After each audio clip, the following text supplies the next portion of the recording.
नमस्कार. श्री शिव महापुराण रुद्र संहिता पार्वती खंड अध्याय क्रमांक 31. शिवजींनी विप्रवेशात हिमालयाची भेट घेतली. श्री गणेशाय नमः. ब्रह्मदेव नारदांना म्हणाले, हे मुने, हिमालय आणि मैना यांच्या मनात शिवजींबद्दल आदर आणि भक्ती आहे हे जाणून इंद्रादी देव आपसात विचारविमर्श करू लागले. ते म्हणाले, हिमालयाने अनन्य भावाने शिवभक्ती केली आणि आपली कन्या त्यांना दिली तर त्याला परम निर्वाण पद मिळेल. स्थावर रूप सोडून तो दिव्य रूपाने शिवलोकी जाईल. तेथे अनेक उत्तमोत्तम भोग भोगेल. महादेवांची सायुज्यता प्राप्त होऊन त्याला मोक्ष मिळेल. पण असे होता कामा नये.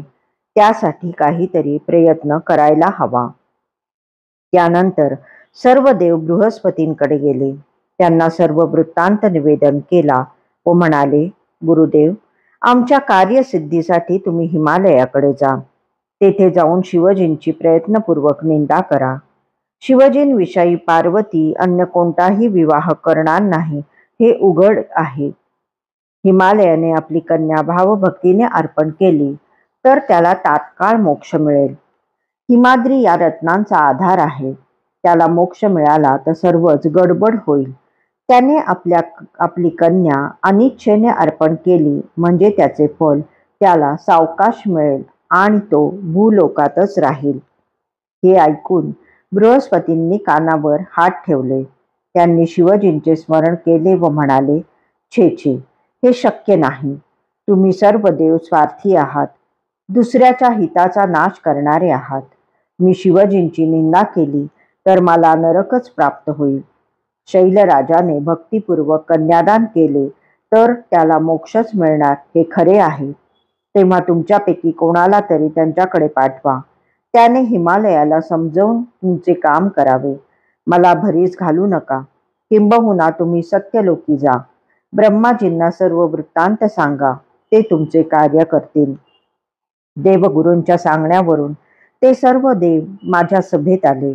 त्यांनी मला नमस्कार केला. आगमनाचा हेतू सांगितला. मी म्हणालो, देवांनो, मी शिवजींची निंदा करू शकत नाही. शिवनिंदा म्हणजे संपत्तीचा नाश आणि संकटांना आमंत्रण. हे दुर्दैव कोण ओढवून घेईल? म्हणून तुम्ही कैलासावर जा. शिवजींना संतुष्ट करा आणि त्यांनाच हिमाद्रीकडे पाठवा. त्यांनी स्वतःच आपली निंदा करावी. परनिंदा केली असता नाश व स्वतःची निंदा केली तर यश मिळते असे म्हणतात. माझे म्हणणे ऐकून देव कैलासावर गेले. त्यांनी शिवजींना वंदन करून त्यांची स्तुती केली. ते संतुष्ट आणि प्रसन्न आहेत हे पाहून त्यांना सर्व हकीकत सांगितली. त्यांच्या प्रस्तावाला शिवजींनी हसून संमती दिली. त्यामुळे आनंदात झालेले देव त्यांची प्रशंसा करत स्वस्थानी गेले. त्यानंतर शिवजी ब्राह्मणाचे रूप घेऊन हिमालयाच्या राज्यसभेत प्रवेशले. त्यावेळी तेथे पार्वती, हिमाद्रीचे बंधू व इतर मान्यवरही उपस्थित होते. शरीरावर दिव्य वस्त्रे, भाळी उज्ज्वल तिलक, एका हातात दंड, छत्र, एका हातात स्फटिक मण्यांची माळ, गळ्यात शाळीग्राम आणि मुखाने भक्तिपूर्वक हरिनाम घेत असलेल्या त्या दिव्य तेजस्वी ब्राह्मणाला पाहून हिमालय बांधवांसह उठून उभा राहिला. त्याने आदरार्थी नमस्कार केला. पार्वतीनेही नमस्कार केला. ते द्विजरूपाने आलेले शिवजीच आहेत हे तिच्या तात्काळ लक्षात आले. तिने त्यांची मनोमन स्तुती केली व पुन्हा हा प्रणाम केला. ब्राह्मणाने सर्वांना आशीर्वाद दिला व विशेष करून मनातल्या मनात पार्वतीला शुभेच्छा दिल्या. हिमालयाने त्या ब्राह्मणाचा यथोचित सत्कार केला. मधुपकारडी सामग्री दिली. त्यानेही ती आतिथ्य स्वीकारले. मग हिमालयाने त्याची प्रेमपूर्वक पूजा केली. त्याला कुशल वृत्त विचारले. तेव्हा ब्राह्मण म्हणाला, शैलराज, मी वैष्णव ब्राह्मण आहे. ज्योतिषी वृत्तीचा आश्रय घेऊन उदरनिर्वाह करतो. पृथ्वीवर सर्वत्र हिंडतो. गुरुदेवांच्या कृपेने मला मनोवेगाने कोठेही जाता येते. मी सर्वज्ञ आहे, शुद्धात्मा आहे, दयाळू, परोपकारी आणि दुसऱ्यांचे विकार हरण करणारा आहे. तू आपली कन्या शंकरांना देणार आहेस असे समजले म्हणून मुद्दाम येथे आलो. बाबा रे, तुझी कन्या कमळासारखी कोमल आहे, सुंदर देह असलेली आणि उत्तम लक्षणांनी संपन्न आहे. हिला कुरूप, गुणहीन आणि जटाधारी शिवजींना देण्याची इच्छा का करतोस?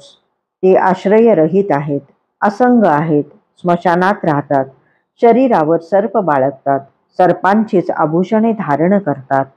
ते वस्त्र घालत नाहीत, शरीरही स्वच्छ ठेवत नाहीत, सर्वांगी भस्म लावतात, नेहमी योग साधनेत मग्न असतात.